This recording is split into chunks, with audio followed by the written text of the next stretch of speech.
Amados, eu vos cumprimento com a paz do Senhor Jesus. Eu quero louvar a Deus pela vida do pastor Roberto José, pela confiança.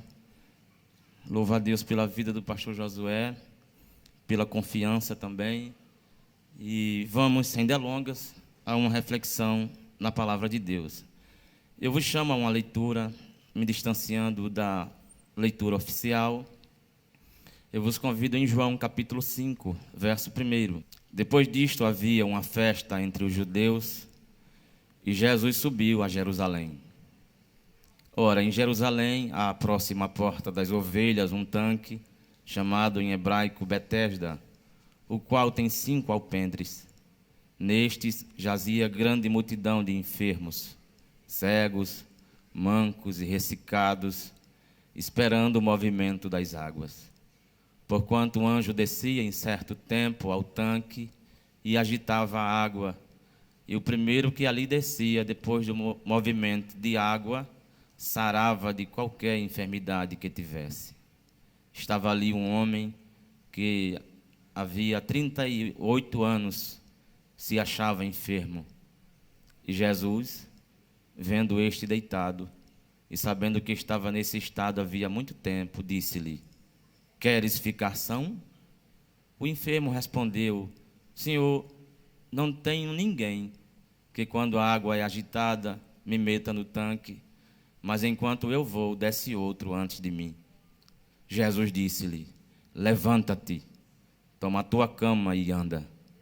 Logo aquele homem ficou são, e tomou a sua cama e partiu, e aquele dia era sábado. Amém.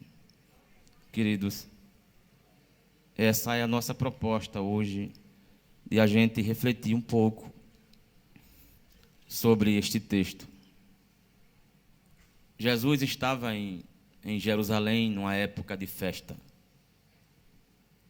As festas em Jerusalém tinham uma conotação essencialmente religiosa. E a festa dos judeus estava acontecendo naquela cidade, consequentemente, a cidade estava empolvorosa. Muita gente, vinda de diversas partes, que convergiam para Jerusalém para participar da festa. E Jesus estava ali. E Jesus estava naquela festa, e o texto suprime as informações e os detalhes desta festa e do que aconteceu ali, pois o Espírito Santo tinha um foco. Na verdade, ele sempre tem um foco.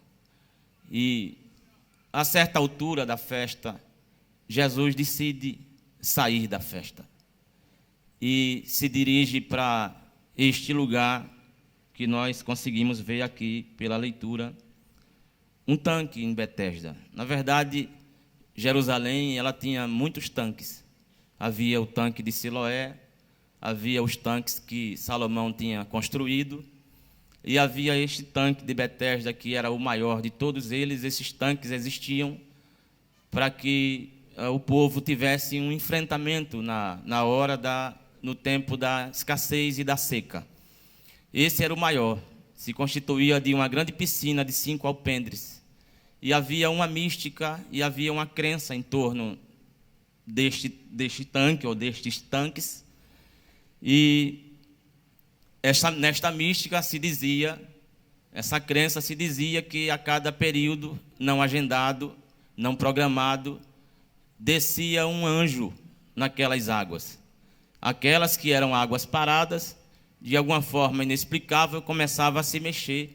E havia uma crença que, neste movimento das águas, causado supostamente pelo anjo do Senhor, o primeiro que se metesse no tanque depois do movimento das águas era curado de qualquer enfermidade que tivesse. A forma como o texto é colocado nos dá uma conotação de que está se referindo a fatos. Mas a gente não sabe exatamente se isso acontecia ou se era apenas uma crença. O fato é que Jesus se dirigiu ali, àquele lugar, e ele tinha um propósito. Betesda significa casa da misericórdia. E ali se convergia esses enfermos, gente quebrada, gente sem solução, com problemas físicos, motor, gente cega, ressecado, aleijados, e de todo tipo de enfermidade ia para aquele lugar para esperar o movimento das águas. E ali havia um homem que estava entre aqueles esperando o movimento das águas. E a Bíblia diz que Jesus vai até aquele lugar, não fala se ele estava acompanhado ou não, porque parece que a cena ela se afunila e Jesus e este homem enfermo parecem ser os grandes personagens da narrativa. E a Bíblia Sagrada diz que nesta crença, sem critério, quase que uma loteria, não seria curado aquele que era o mais crente e nem o mais carente, mas apenas aquele que fosse oportunista. Então o critério era um tanto quanto lotérico, era um tanto quanto fora daquilo que a gente entende sobre o Deus da graça, que opera a partir de princípios e não de forma aleatória e lotérica, pois aquele lugar parecia ser um lugar onde todo mundo ia e era muita gente enferma e todo mundo esperando o movimento das águas e muita gente desse jeito, mas só um era supostamente curado. E no mais a gente tem ali um lugar que parecia ser um almoxarifado de angústias e de agonias e de expectativas e ao mesmo tempo de muita frustração. E Jesus vai no campeão da espera, um homem que há 38 anos, acometido de uma enfermidade, de uma paralisia, não conseguia andar. E este homem era levado, era carregado, não sabemos com que frequência, mas aquele ambiente de Betesda e do tanque de Betesda parecia ser um ambiente com o qual ele havia se identificado, porque estava ali já há tanto tempo. Ele era reiteradamente levado ali e passando por 38 anos de frustração e de espera.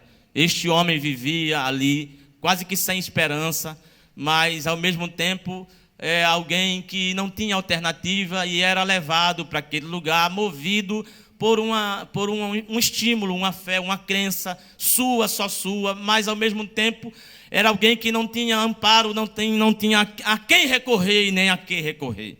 Seu mal físico era irreversível e ele esperava um milagre do jeito que ele podia esperar. Neste dia, Jesus vai diretamente a ele, ele está deitado em uma cama, e ele não consegue se firmar, ficar em pé. E Jesus vai a ele, e vai a ele não de forma lotérica, vai a ele sob a direção do Espírito. Vai a ele porque quis ir a ele. Vai a ele de forma assertiva, proposital. É assim que é o teu Deus, ele é desse jeito. Ele não é aventureiro, lotérico, não é programado por ninguém. Ele vai aonde ele quer e aonde ele quer, ele vai, louvado seja o seu nome. E Jesus chega àquele homem que não o conhecia, não tinha tido o privilégio de participar das caminhadas, de participar dos dias de pregação, do mover do colégio e da multidão que ia aonde Jesus ia e ouvia, e tinha o privilégio de ouvir e de ver tantas coisas que Jesus operava. Este homem estava ocupado demais com a sua busca e com a sua angústia e não tinha como acompanhar, não conhecia quem era Jesus. Jesus, sem se apresentar, lhe faz uma pergunta extraordinária, ao mesmo tempo absurda, mas extraordinária, e pergunta a ele: queres ficar curado? A princípio parece ser descabida essa pergunta, porque, claro, imagine, é como se eu perguntasse a alguém que está em abstinência de alimento, com fome, há 2 semanas, e perguntasse se ele queria comer. Claro que quer comer, claro. É mesmo que colocar uma criança num parque de diversão e perguntar assim: você quer brincar? Claro que eu quero brincar. Mas se a gente refletir melhor, essa pergunta de Jesus, ela tem muito sentido. Porque existem pessoas que não querem ser curadas. Existem pessoas que criaram um vínculo afetivo com a sua dor, com o seu sofrimento, com o seu problema, com a sua enfermidade. Existem pessoas que se referem às suas dores de modo afetivo, se referem a seus remédios de modo afetivo. Existem pessoas que não querem ficar curadas porque a doença, ela passou a ser a sua maneira de estar no mundo, de estar presente.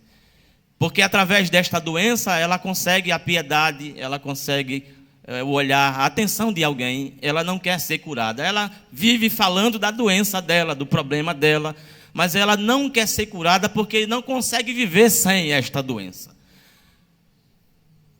Em algumas pessoas, a doença passa a se tornar a sua própria identidade. Ele gosta de estar associado àquela doença. E Jesus pergunta a ele desta forma, e a gente encontra muita gente assim, completamente envolvida com os seus problemas e com suas doenças, com suas dificuldades. E a Bíblia diz que Jesus, fazendo esta pergunta, o homem passou a se olhar, a se perceber. Porque, fazendo esta pergunta, Jesus teve uma resposta. E nesta resposta, se entende que o homem tinha uma doença. E a partir dessa doença básica, passou a contrair outras doenças de ordem psicológica e existencial. Jesus pergunta a ele: tu queres ser curado? Jesus perguntou a ele porque o primeiro passo para que haja um milagre de Deus na nossa vida é a gente querer. Sem que eu queira, não acontecerá absolutamente nada. Este querer tem que ser uma decisão do coração, legítima, decisiva.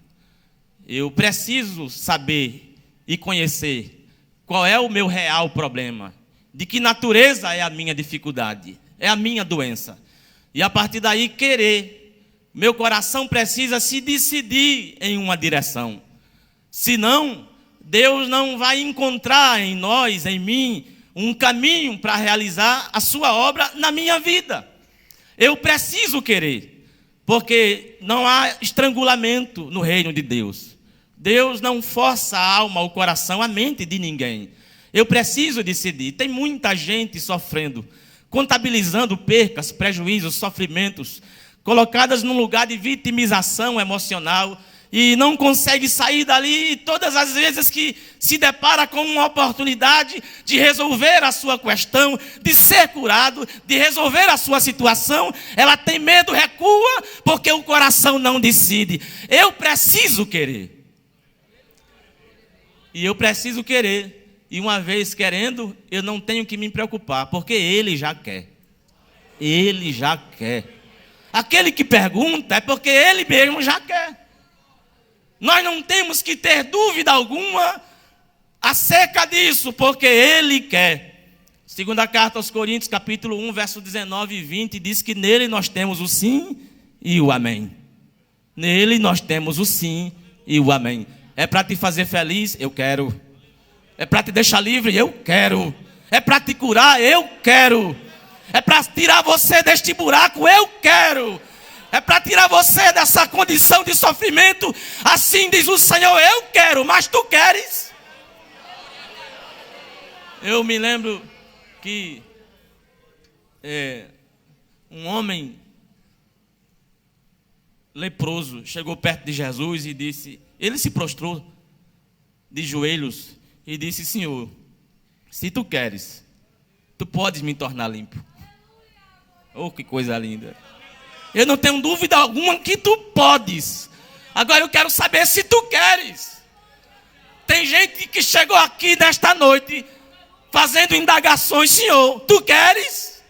Aí o Senhor está dizendo assim: você quer? Eu quero. Você quer? Eu quero. Você quer? Eu quero.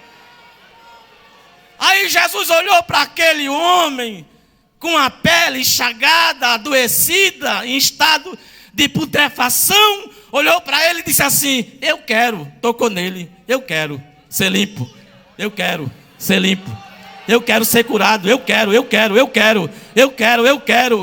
E a Bíblia Sagrada diz que foi desse jeito que o homem começou a ser confrontado com o seu próprio coração, porque não havia nada de errado com a mecânica do poder de Deus. A presença de Deus estava ali, a vontade de Deus estava declarada ali, e dependia apenas do coração daquele homem se abrir e se decidir em relação à vontade de Deus para a sua vida, porque no mais estava tudo certo, tudo certo. Jesus tocou e disse: eu quero ser limpo. Imediatamente o homem foi curado.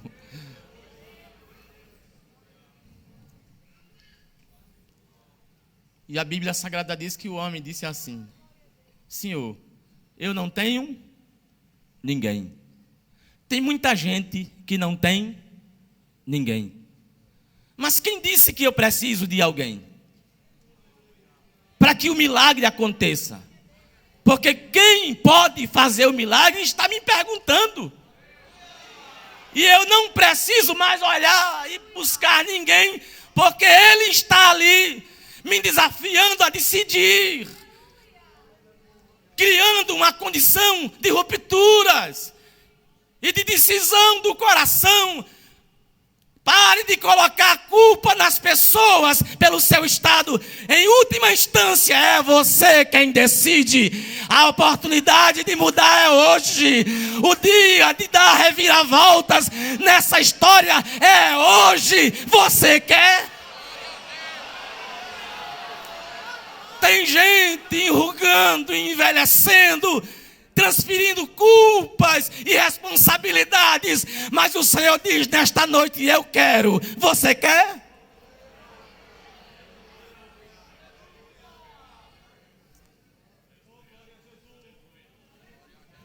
Eu preciso querer. Quem quer aqui se decidir? Quem quer se decidir para Deus definitivamente sobre esta condição aí em específico? Quem quer se decidir? Venha, meu filho, venha. Mas o convite não é no final, né? Mas fazer o quê? A palavra do Senhor é poderosa.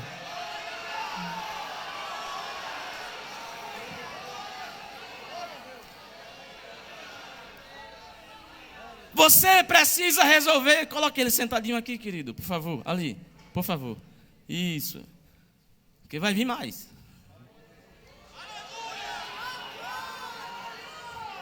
Eu preciso escolher se eu vou conduzir a minha vida a partir das minhas queixas, fazendo essas transferências, ou eu vou me posicionar em relação a Deus.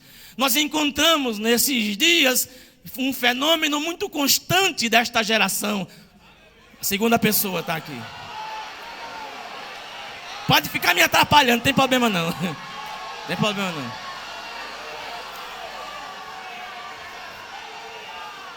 Porque se em gerações passadas as pessoas manifestavam um coração incrédulo, hoje existe um fenômeno de apatia em relação a Deus, de indiferença em relação a Deus.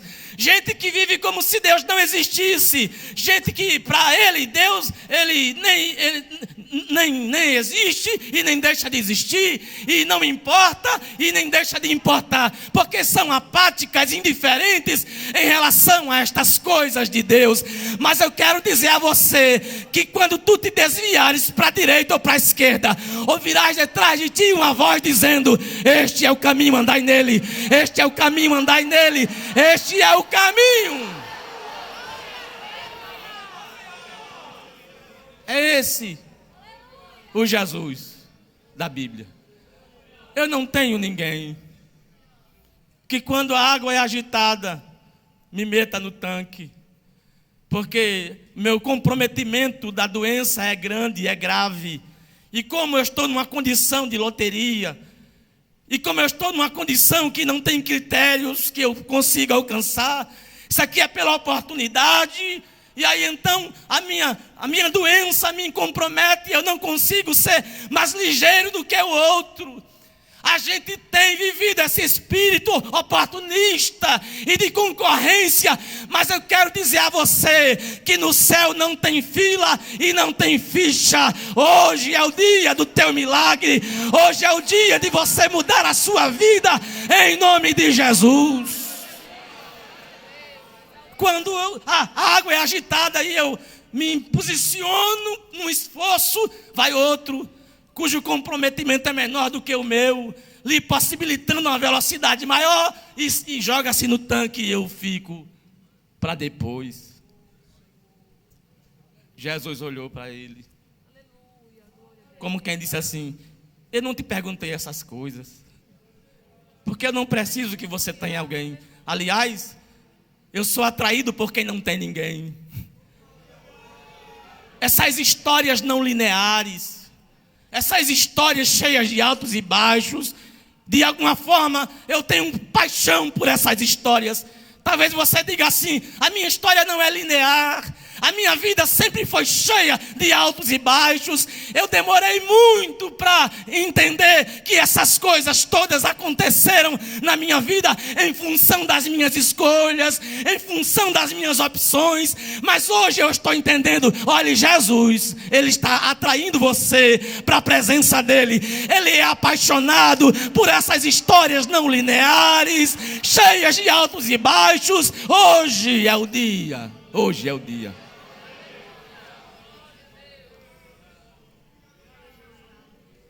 Jesus olhou para ele e disse: levanta-te. Uma coisa que ele não podia fazer: se prepare para fazer o que você não pode, mas você vai passar a poder. Aleluia. Vai passar a poder, porque vai estar sendo liberada uma palavra na tua direção. Uma palavra na tua direção. Aleluia. Porque saiu uma ordem. Jesus não estava pedindo, ele estava dizendo assim: levanta-te. Ele não negocia com a doença e nem com Satanás. Ele dá ordem: levanta-te. Está saindo a ordem nesta noite a teu respeito, a respeito da tua casa, da tua família, dos teus negócios, da tua saúde. Está saindo uma ordem, um imperativo de Jeová para dar um basta nessa história. Louvado seja o nome de Jesus. Levanta-te. Porque ele não negocia sem barganha, sem precisar de criar rituais. Olha, eu vou estender a mão aqui, e você se prepare. Não, é assim, ó, na lata. Levanta-te. As estruturas nervosas, musculares, ósseas, celulares começaram a se refazer, sem ritual, sem demora, assim. Levanta-te. Sem fisioterapia, que a gente sabe, né? Que quando a gente tem um comprometimento desse, para voltar a ter a mesma mobilidade, tem que fazer uma fisioterapia. Não tem esse negócio não. Fisioterapeuta chamado Jesus de Nazaré é ligeiro assim, é rápido desse jeito. Levanta-te. Aí o homem se colocou em pé. Aí vem a ordem, né? Pega a tua cama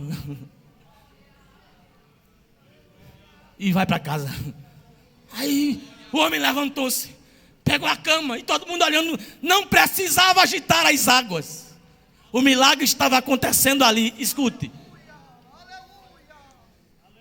Esta ordem está saindo, o milagre vai acontecer na sua vida em nome de Jesus. O milagre feito em público, assim, às claras. Porque com Deus não tem mistério, não tem escondidinho. Assim, às claras, em público, sem o cantinho, sem chamar assim. É feito na luz, é feito na emoção da vida, na circunstância. Vai aonde eu estou. Você está entendendo? Aquele homem não podia ir onde estava Jesus, mas Jesus disse: eu vou. Talvez você diga assim: eu estou tão fraco, estou me sentindo tão sem resistência, sem força para acreditar, para ter esperança. Receba socorro hoje. Jesus vai aí, Jesus vai aí, Jesus vai aí. Seu coração claudicante, indeciso, mas Jesus está indo aí. Vai mexer com o teu mundo, vai mudar a tua vida, transformar essa história de horror, de sofrimento, numa história linda, numa história nova, para a glória do nome dele. Louvado seja o nome de Jesus. Sem espetáculo, sem voz alta, sem púlpito, só ali no tete a tete. Levanta-te. Você pode ser curado hoje, porque este Jesus que estava ali, ele está aqui. Mesmo amor, mesmo humor, o mesmo poder, não mudou em nada. Aquela presença dele física ali não é maior nem menor do que a presença dele espiritual hoje aqui. Hoje aqui. E ele está visitando corações. Ele está quebrando essa autoestima esmagada que você tem. Essa dificuldade de se resolver para Deus. Receba hoje, em nome de Jesus, o abraço, a presença. Aleluia. Deste Jesus que visitou este homem e está hoje aqui. Louvado seja o nome de Jesus. Porque a Bíblia diz que Jesus viu aquele homem. Você pode ser invisível para todo mundo, mas Jesus lhe vê. Jesus lhe vê. No meio de bilhões de pessoas, você é esta pessoa e ele lhe vê. Jesus lhe vê. E como ele está lhe vendo hoje aqui, você pode estar se sentindo a pior das criaturas, mas sob o olhar de Jesus, o olhar amoroso, o olhar de esperança, o olhar amigo, o olhar de quem se aproxima sem fazer acusações, sem procurar motivos. Porque aqui você está desse jeito, razões. Ele é maior do que as causas que te deixaram assim. Ele é maior do que as razões que te deixaram assim. Você não vai se perder das mãos do Senhor, porque chegastes hoje aqui e caístes nas mãos do Senhor, e Ele vai mudar a tua vida. Você quer?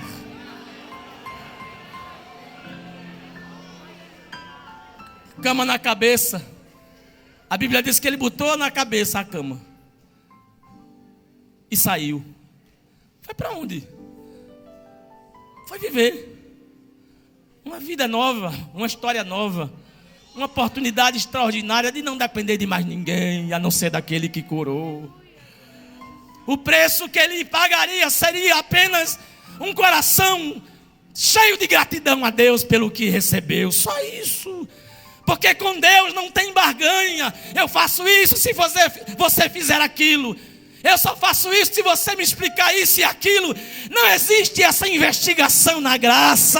A graça, ela somente vem, se instala e toma corpo na vida da gente, sem precisar de fazer levantamento, fichário.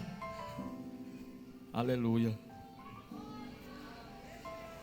Aquele homem carregando a cama é uma cena que não me sai da mente. Porque aquele homem, ele saiu carregado e voltou carregando. É a ironia da graça, do evangelho. Ele saiu carregado por alguém porque não conseguia andar. Aí Jesus ironicamente diz assim: agora você vai carregar. Você já foi carregado demais. Você está ouvindo? Jesus quer lhe dar autonomia, rapaz. Jesus quer dar a você a capacidade de ser centrado, de ter segurança, chão embaixo dos pés. Esse medo que se aninhou no teu coração nada mais é do que insegurança existencial, falta de Deus na vida. Mas nesta noite, Jesus de Nazaré, lá no tanque de Betesda, está hoje aqui para te dizer: eu tenho um sentido para te dar. Eu tenho alegria para te dar. Eu tenho uma história nova para te dar. Eu tenho sonhos que eu sonhei para você. Eu tenho um projeto na sua vida. Você quer?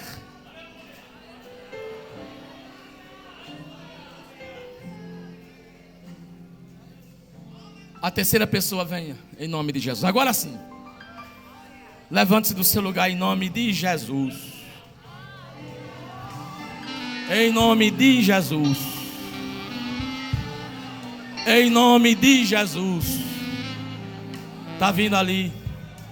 Está vindo a terceira pessoa. Em nome de Jesus. Em nome de Jesus. Tem cura hoje aqui. Tem milagre hoje aqui. Quem quer? Quem quer?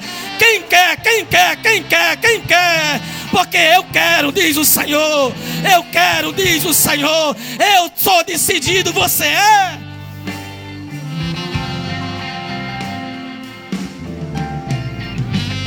A quarta pessoa vem em nome de Jesus. Vem em nome de Jesus. Nós estamos esperando você.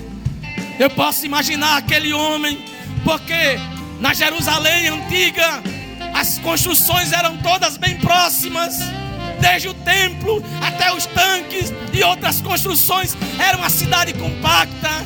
E eu posso imaginar que aquele homem não morava tão longe daquele lugar. E que aquele lugar, aquela rua, era uma rua do cotidiano dele. Mas agora, não mais prostrado, em pé, andando, cheio de autonomia e de gratidão, passou na frente daquele lugar. Tanque de Betesda olhou assim: meu Deus, este lugar era o lugar do meu cativeiro.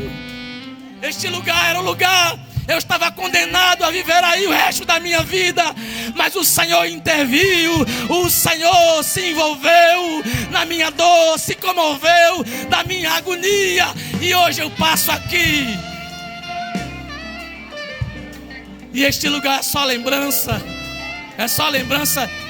Se prepare, que você vai começar a olhar para certos lugares que arremete a você agonias e angústias. Quando Ele mudar a tua história, você vai passar lá na frente e vai olhar e vai dizer: acabou esse negócio na minha vida, porque Jesus chegou, Jesus me viu, Ele veio a mim. Quando eu não tinha condições, Ele mudou a minha vida.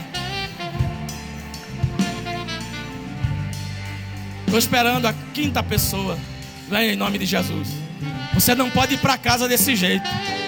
Você não pode ir para casa desse jeito. Você não pode voltar para casa contando as mesmas histórias. Está na hora de mudar isso. E Jesus disse: eu quero. Em mim tu tens o sim. Em mim tu tens a confirmação.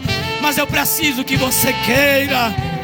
Eu te amo, mas não te estrangulo, não te asfixio. Eu te quero. Eu espero que tu decidas, porque eu bem sei os planos que eu tenho para ti, diz o Senhor. Eu bem sei as coisas que preparei para você viver. Corte esse fluxo de angústia hoje, em nome de Jesus. Está vindo ali, está vindo ali. Tem mais gente, tem mais gente, tem mais gente.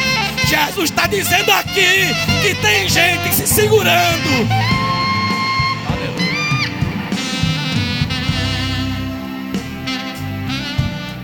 Só falta você. Venha, venha, venha, venha embora. Venha em nome de Jesus. Venha em nome de Jesus. Venha em nome de Jesus. Se estiver perto de você alguém, você é espiritual, crente. Se você perceber uma guerra aí, coloque a mão.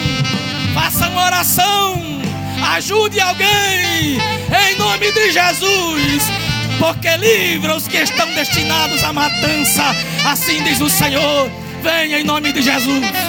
Venha em nome de Jesus. Venha em nome de Jesus.